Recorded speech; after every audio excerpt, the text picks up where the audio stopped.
Assalamualaikum warahmatullahi wabarakatuh. Di sini saya akan menjelaskan analisis perusahaan PT Ciputra Development Tbk terhadap teori ekonomi makro game teori. Sebelumnya saya Zahran Zalul Azhar dengan NLP 087 dari ekonomi makro kelas A. Berikut daftar isinya adalah yang pertama latar belakang, kedua rumusan masalah, ketiga tujuan, keempat analisis, dan kelima kesimpulan. Nah, untuk latar belakangnya yaitu seperti yang kita ketahui, COVID-19 telah melanda seluruh dunia. Pada Desember 2019, kasus pneumonia misterius pertama kali dilaporkan di Wuhan, Provinsi Hubei. Sumber penularan kasus ini masih belum diketahui pasti, tetapi kasus pertama dikaitkan dengan pasar ikan di Wuhan. Virus ini pertama kali diidentifikasi pada Desember 2019 di kota Wuhan, China. Di Indonesia sendiri, COVID-19 dikonfirmasi pertama masuk pada bulan 2020. Lalu virus ini menjangkit ke 2 orang di Indonesia, dan karena kemunculan virus corona ini, maka menyebabkan terganggunya aktivitas sehari-hari di masyarakat. Hal ini mengakibatkan pemerintah menerapkan aturan lockdown dan karantina serta kebijakan PSBB di seluruh wilayah. Ini dilakukan dalam rangka mencegah penularan COVID-19 serta mengurangi kerumunan. Akibat hal ini, maka banyak perusahaan yang mengalami penurunan. Banyak perusahaan yang melakukan PHK massal serta penurunan hasil produksi, dan beberapa perusahaan juga mengalami kebangkrutan dikarenakan turunnya pendapatan. Pandemi COVID-19 ini tentunya akan menimbulkan dampak bagi segala sektor, baik sektor ekonomi maupun industri. Salah satunya adalah PT Ciputra Development Tbk. PT Ciputra Development Tbk merupakan salah satu perusahaan yang bergerak di bidang properti di Indonesia. Perusahaan ini didirikan pada tahun 1981 dan merupakan salah satu perusahaan properti yang terkemuka di Indonesia. Berikut rumusan masalahnya adalah, berdasarkan dari latar belakang yang telah disampaikan, maka rumusan masalahnya adalah bagaimana kondisi PT Ciputra Development Tbk dalam menghadapi persaingan dengan menggunakan pendekatan game teori. Tujuan penelitiannya ini bertujuan untuk mengetahui kondisi PT Ciputra Development Tbk dalam menghadapi persaingan dengan menggunakan pendekatan game teori. Selanjutnya analisis dan diskusi. Berikut tabel analisis kondisi PT Ciputra Development Tbk sebelum dan sesudah pandemi.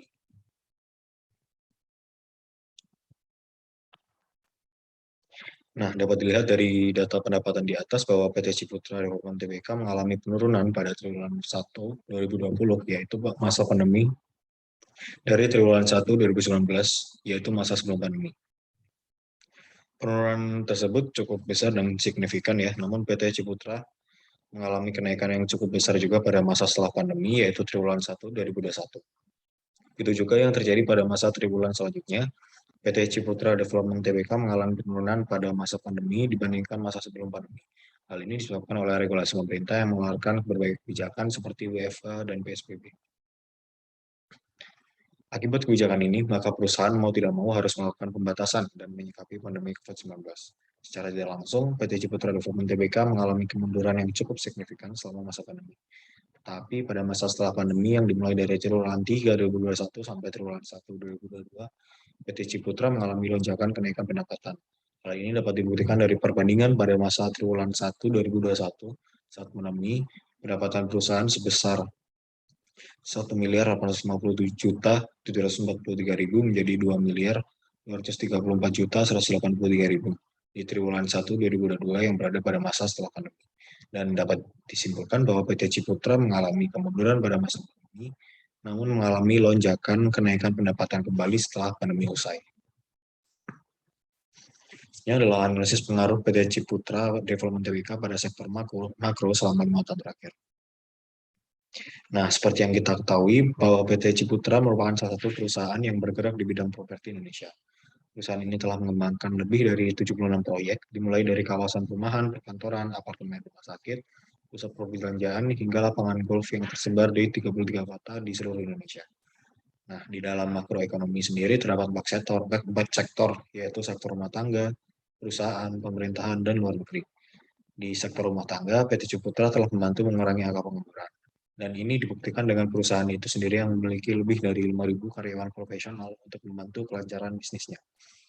Hal tersebut secara tidak langsung menambah lowongan pekerjaan yang ada di Indonesia dan mengurangi pengangguran. Selain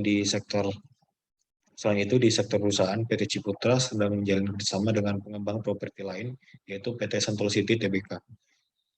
PT Ciputra bersama PT Sentul ini akan membangun sebuah proyek di Sentul Bogor, Jawa Barat. Hal ini tentunya membawa pengaruh positif bagi kedua perusahaan. Di sektor pemerintahan, PT Ciputra turut andil membayar pajak sebesar 495.731.000 per tahun. Selanjutnya adalah analisis pengaruh kebijakan makro ke setiap perusahaan. Nah, kebijakan moneter digunakan pemerintah untuk memecahkan masalah dan membantu menstabilkan perekonomian. Terdapat dua kebijakan moneter, yaitu ekspansi dan kontraktif. Pemerintah menggunakan kebijakan ekspansi ini untuk meningkatkan atau menambah jumlah uang yang beredar. Dan pemerintah biasanya menggunakan kebijakan ini saat terjadi depresi ekonomi dan deflasi atau kenaikan nilai mata uang. Sedangkan kebijakan moneter kontraktif diberlakukan untuk mengurangi jumlah uang beredar.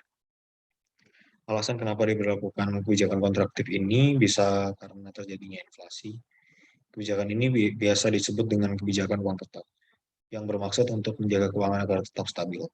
Nah, kebijakan suku bunga naik atau turunnya bisa dilihat dari permintaan masyarakat. Dari sana, Bank Indonesia selaku bank sentral akan minta uang, tapi sesuai permintaan dari masyarakat. Dari situ bisa tercapainya target dari Bank Indonesia.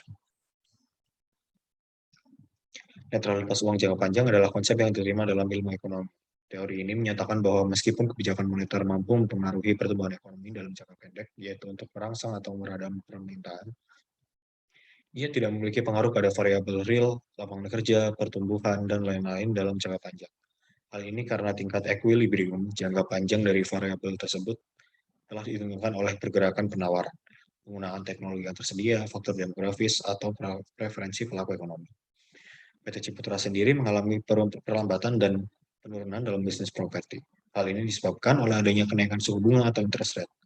Direktur Independen PT Ciputra Development Tbk, Tulus Santoso, mengatakan bahwa pelonggaran kebijakan moneter yang dilakukan oleh Bank Indonesia belum memberikan dampak yang cukup signifikan terhadap pasar properti. Selanjutnya adalah analisis penerapan game teori pada PT Ciputra Development Tbk.